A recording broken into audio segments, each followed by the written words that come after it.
Permanece la interrogante respecto a qué va a ocurrir con el problema con la tarifa eléctrica.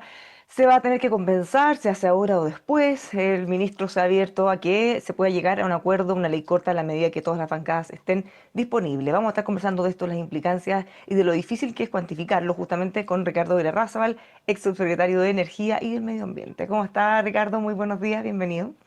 Muy bien, Bárbara, muchas gracias por la invitación.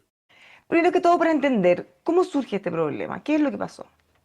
Pues esto se remonta a la ley de transmisión, año 2016-2017, y de alguna manera lo que está ocurriendo, ¿no es cierto?, es que hubo un error metodológico, y se agregó dos veces el proceso inflacionario, ¿no es cierto?, al costo de la tarifa.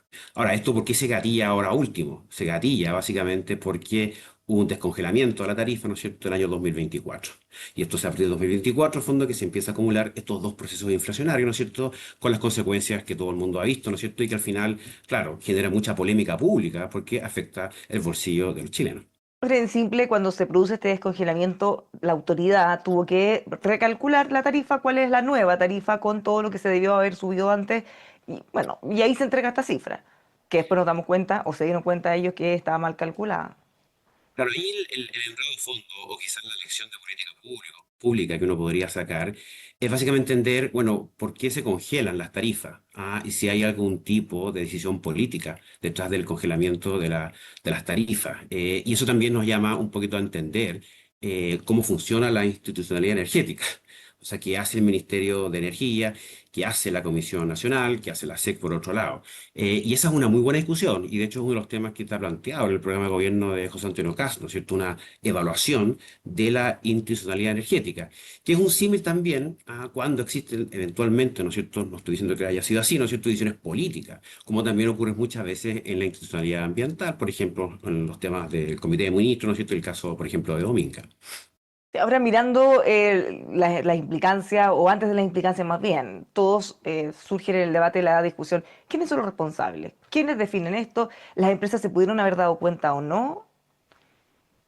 Bueno, es justo el momento en que todo el mundo se empieza a tener las culpas, ¿no es cierto? Uno de otro. Ya, yo creo que la verdad que es un análisis serio y quizás no al alero de la contingencia política, justamente ya vamos a buscar al final, bueno, dónde se originan las decisiones, qué finalmente pasó, por qué se mantuvieron congeladas las tarifas, qué tipo de decisiones políticas hubo al respecto, y al final, bueno, es difícil elucubrar en ese sentido, ¿no es cierto? Porque al final son decisiones que se toman, ¿no es cierto?, entre cuatro paredes y al final, bueno, poca gente lo sabe. El caso de las empresas también, bueno, no sabemos al final si ellos se dieron cuenta o no se dieron cuenta y si de alguna manera tuvieron algún tipo de responsabilidad en el sentido de una omisión de no comunicar esta situación. Al final son múltiples variables y que yo creo que la verdad que no tiene mucho sentido esa discusión tan política, sino que más bien hablemos de política pública con P mayúscula y veamos el fondo a nivel institucional cómo este tipo de situaciones, ojalá que en el futuro no se vuelvan a producir. Vale la pena también la otra discusión respecto a cuándo se enteró el ministro, cuándo se enteraron las autoridades, qué se hizo al respecto, porque si es por las responsabilidades políticas, uno podría pensar que ya se pagaron con la salida del ejecutivo de la SNE, de la CNE y con el ministro. ¿Cambian algo Efectivamente, las circunstancias? la verdad que no. Yo creo que, a ver, ahora justamente se está pensando en discutir, se mencionó en la noticia esta mañana, un proyecto de ley rápido, ¿no es cierto?, que permita adelantar este reembolso, este descuento en las tarifas. Pero yo creo que al final, igual, más allá de la contingencia específica, vuelvo, ¿no es cierto?, a la discusión de política pública. Y nuevamente, cuando en temas técnicos se incurren injerencias políticas. Y ahí eso yo creo que puede ser muy grave. Y una muestra de aquello es justamente lo que ocurrió. Entonces, vámonos de nuevo a la discusión institucional. Sí, ahora, justamente en esa discusión, ahora el ministro Marcel ha salido a decir que congelar tarifas es una muy mala política, ¿le parece? ¿Coincide con él? Totalmente, totalmente. Pensando en que uno al momento de congelarlas ya tiene clarísimo que en algún momento lo va a tener que congelar y eso va a ser una definición difícil para el gobierno de turno, va a implicar un alza mayor de la normal, bueno, probablemente el incentivo está a postergarlo tal como se hizo por mucho tiempo, más que el de la O crisis. este es el mal incentivo político, en periodos cortos de gobierno, ¿no es cierto?, traspasarle a un futuro gobierno, por ejemplo, una alza tarifa, ¿no es cierto?, que no se quiera materializar en el respectivo periodo. Y eso efectivamente al final, por ejemplo, en este caso, ¿no es cierto?, en que hubo un error metodológico, aumenta, ¿no es cierto?, los costos, aumenta lo que significa el pagar a las personas, a todos los chilenos, por esta alza de las tarifas. Ahora, ¿qué viene ahora? ¿Cuáles son las implicancias? ¿Se pueden medir? Porque una cosa es cuánto nos cobraron de más, que eso eventualmente debería ser simple, y la discusión está si se hace a la evolución con una ley corta ahora, se adelanta, porque el tema ahí es que las alzas o los cambios de las tarifas se producen en enero. Entonces, en este caso, con la ley deberían adelantarlo para que se pueda devolver antes, pero ese cálculo debería ser simple, pero ¿cómo calcular las otras implicancias? Sube la energía, eso implica la inflación, eso implica la UEF, eso implica el costo de vida, en las otras cuentas que tenemos que pagar. Bueno, efectivamente, hay muchas implicancias que tienen que ver con lo que se haga ahora. El tema de la ley, una ley corta, rápida, yo creo que es viable políticamente, en la medida que estén todos de acuerdo y que también el Ejecutivo se preste, ¿no es cierto?, para llevar adelante esa ley con la respectiva urgencia. Y adelantar un poquito esto significaría, ¿no es cierto?, desde el 1 de enero, hacerlo en forma previa. Eso es viable y entiendo que el ministro García ha prestado su consentimiento para analizar por lo menos esta viabilidad política de este proyecto de ley. Bueno, ahora, mirando las cosas que se pueden hacer para remediarlo, ¿cómo lo ve? Está esta opción de la ley corta, ¿qué otras alternativas se podrían utilizar? Bueno, el descuento, ¿no es cierto?, a partir del 1 de enero. Ojalá en el fondo que el tema se descomprima políticamente y que de alguna manera, más allá de la discusión de cómo arreglar esto, que es súper importante y es de alta prioridad para los chilenos, que esto, claro, ya, ok, se arregla esto, ¿no es cierto?, al 1 de enero o antes a través de una ley. Ya, pero ¿qué nos deja, qué lecciones nos deja esta discusión? Recordemos también, por ejemplo, lo que pasó con el tema de los medidores, que fue una cuestión que pasó de un gobierno a otro, y que nos tocó a nosotros sufrir como nuevo gobierno entrante, ¿no es cierto?, y hacernos cargo de esta discusión. Es el mismo problema, al final, ese factor político que muchas veces está detrás de algunas de estas discusiones. Ahora, mirando como todas las cosas tienen una implicancia electoral en esta altura, todos tratan, algunos de sacar provecho, otros usan que los otros quieren sacar provecho, y eso hace que la discusión sea todavía más compleja, porque al final, en vez de enfocarnos en la solución y en que esto no se repita, bueno, se desvirtúa. Así es, ojalá que efectivamente no se politice tanto la discusión. O sea, ojalá políticamente lo que hay que hacer acá al fondo es arreglar rápido el tema, ¿no es cierto? Que los chilenos al fondo que se han visto afectados entiendan que ya no son afectados y de alguna manera sacar buenas lecciones de política pública. Eso es un poquito lo que era generarse a partir de esta discusión. Que son Ahora, buenas discusiones al final, porque al final permiten justamente entender que detrás de algunas eventuales decisiones políticas pueden haber profundas consecuencias en el bolsillo de los chilenos. Y eso puede ser muy grave. en este caso también puede ser complejo porque se ha hablado tanto, se le ha dado tanto espacio y por tanta como nivel a la polémica, que si es que ocurren estas compensaciones, que seguro van a ocurrir, se puede generar una frustración porque estamos hablando de un porcentaje muy, muy menor. O sea, considerando que en el todo es mucha plata, pero considerando lo que nos deberían devolver a cada uno de nosotros, si es que fuera Efe- cerca del 2% va a ser muy, muy poquito. Alguien podrá decir, "No, valía la pena tanto efe- escándalo". Efectivamente, y eso también es como el ABC de lo que significa la discusión política, entender las expectativas que se están generando respecto a la gente. Y cuando la discusión un poquito se agranda eventualmente, quizás por motivaciones políticas para justamente perseguir esa finalidad. Eso también es política con P minúscula. Bueno, porque probablemente cuando conozcamos los montos, no sería raro que haya gente muy desilusionada porque va a ser muy, pero muy poco lo que nos toque. Muy probablemente ahora. Bueno, tenemos para rato en esta discusión. Ahora, en otros Así temas, es. usted fue subsecretario de varias cosas, minería, de energía, medio ambiente, todos temas relacionados que ahora están también sobre la mesa, con algunas complicaciones, permisología, por ejemplo, se han hecho esfuerzos, se han aprobado algunas leyes, ¿ve que hay un cambio o todavía estamos muy lejos? Lo que pasa es que en temas de, a ver, una cuestión previa que yo creo que es bien importante, es que uno se puede dar cuenta en los distintos programas de los distintos candidatos que el eje crecimiento es prácticamente un eje de todos los programas de gobierno. Y esa es una muy buena noticia, es una coyuntura que hace mucho tiempo no se daba en el país. Y claro, efectivamente, una de las cuestiones clave de entender, ¿no es cierto?, es que tiene que ver con la permisología, con los proyectos, con el sistema de evaluación de impacto ambiental. El actual gobierno lo que hizo fue separar la discusión a sistema de evaluación de impacto ambiental para el Ministerio del Medio Ambiente, ley de autorizaciones sectoriales para el Ministerio de Economía. Y usted, Ministerio de Economía, no se meta en medio ambiente, usted, medio ambiente, no se meta en economía. Y la verdad que eso es muy malo. porque al final esta discusión es transversal. O sea, ojalá, ¿no es cierto?, que esta discusión la hubiera más bien liderado el mismo Ministerio del Medio Ambiente bajo criterios de sustentabilidad, que incluye justamente el pilar económico, para justamente permitir, ¿no es cierto?, que esta discusión no solamente sea en lo sectorial, sino que especialmente en el sistema de evaluación de impacto ambiental. Ya, Perdón, pero Bárbara, que es ahí donde se mueve justamente la aguja, ¿no es cierto?, en temas de crecimiento. Ya, pero es que alguien podrá decir, ojalá que eso no hubiera ocurrido o no ocurriera, porque si fuera medio ambiente el ministerio que tuviera más poder en estas negociaciones, en estos proyectos, quizás no se habría avanzado ni siquiera lo poco que se avanzó, considerando que es un ministerio que no ha estado muy favorablemente, digamos, a las inversiones, sino más bien todo lo contrario, Bueno, y es un problema de conducción política del presidente de la República. o De de alguna manera, definición política de él y su ministra.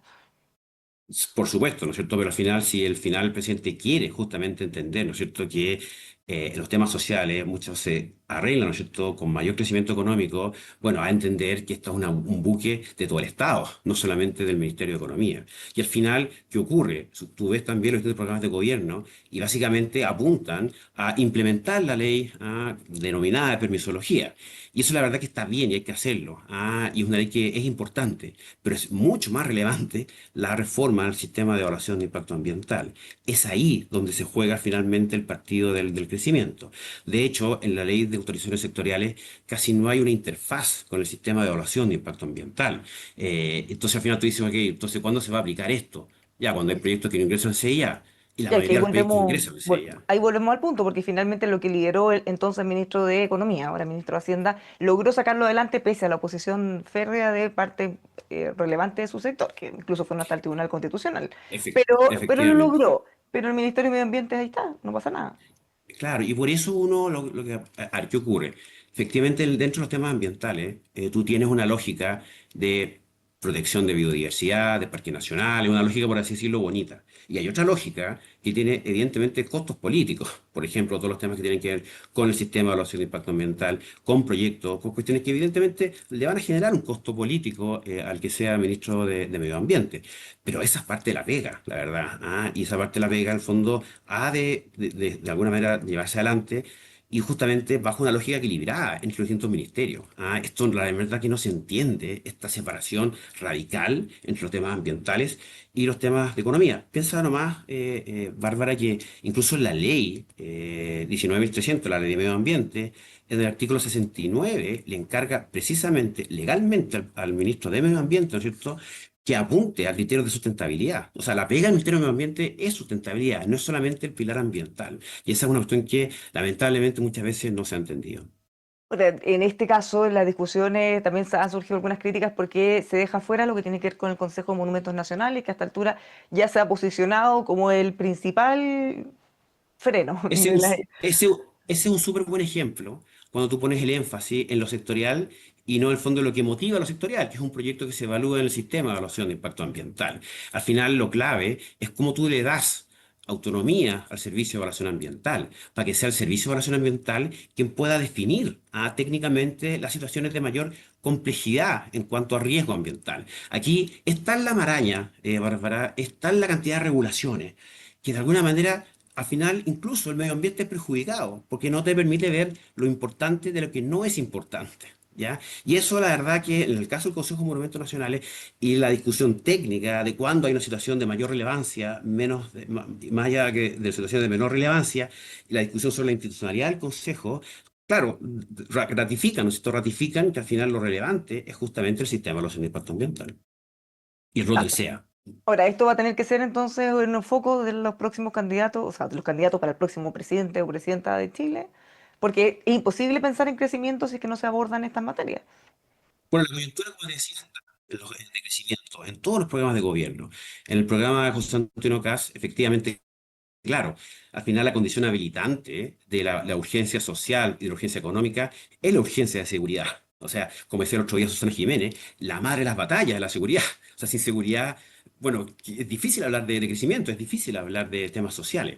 Entonces, por eso la seguridad es tan relevante como condición habilitante. Y luego, efectivamente, el tema del crecimiento. Y ahí el programa de José Antonio tiene los temas del CIA, de facilitación regulatoria y de entender esto bajo una lógica especialmente desregulatoria. Desregulación no en el sentido de flexibilizar lo ambiental, sino que de focalizarse en lo que realmente es relevante y más complejo para el medio ambiente, con mayor riesgo para el medio ambiente. Usted que estuvo ahí, que trabajó desde cerca, ¿qué tan complejo es hacer esto? Porque no es solo voluntad política, no es solo la voluntad en el Congreso, también los funcionarios, todos quienes forman parte de la institucionalidad, tienen algo que decir y a veces los cambios son muy difíciles justamente por esa resistencia. Bueno, lo que pasa es que es bien importante que las decisiones sean tomadas al más alto nivel. Y en ese sentido hay un consejo que se llama el Consejo de Ministros para la Sustentabilidad, que tiene un rol clave. Fíjate que se llama Consejo de Ministros para la Sustentabilidad. ¿Qué hace ese Consejo de Ministros? No confundir con el Comité de Ministros del Sistema de Evaluación de Impacto Ambiental. Ese Consejo de Ministros analiza la regulación, tanto la ambiental como la que no es ambiental, y respecto a la cual tiene que pronunciarse. Entonces, ese Consejo de Ministros tiene facultades importantes, resolutivas, y son de ministros. O sea, tú lo llevas al más alto nivel y ahí hace la bajada rápidamente a los distintos servicios. Es un engranaje clave en la lógica desreguladora el que se le puede asignar a ese Consejo de Ministros para la sustentabilidad. Otro debate que tenemos ahora pronto es la ley de presupuesto para el próximo año y esto también se engancha con la discusión presidencial respecto a los recortes. ¿Dónde se hacen recortes? Por supuesto que todos los sectores se niegan a que le hagan recortes en sus propias áreas, pero en lo concreto no tenemos recursos para todo. Bueno, y eso es lo que ocurrió en los últimos años. Y es un tema grave. También, nuevamente, tal cual como ocurrió con el tema de la coyuntura respecto a la discusión del crecimiento, la verdad que toda la discusión del recorte y del déficit, lo del Consejo Fiscal Autónomo, etcétera, ha ayudado también a que haya un consenso, ¿no es cierto?, de lo relevante que es el tema de generar estos recortes. Ese consenso, además, en virtud de todas las críticas que recibió, ¿no es cierto?, la propuesta de José Antonio, también ha ayudado a concentrarse y a entender con mayor detalle y además con un buen espaldarazo, ¿no es cierto?, que fue justamente las declaraciones de la Contralora General de la República, en el entendido de que se puede hacer mucho todavía. Entonces, yo creo que al final también, más allá de entender dónde hay espacios presupuestarios, es más bien una decisión clara de que efectivamente, más que buscar espacios presupuestarios, lo que hay que buscar es recortar.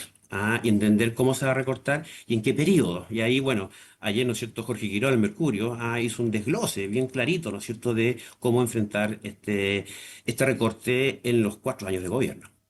Noticia en desarrollo, vamos a ver cómo evoluciona esto ya. Son un par de semanas de las elecciones. Ricardo, muchas gracias por conversar con nosotros. Que tengan muy buena semana. Muchas gracias, Bárbara. Que esté muy bien. Bien, igualmente. Los dejamos invitados que sigan con nosotros acá en emol.com.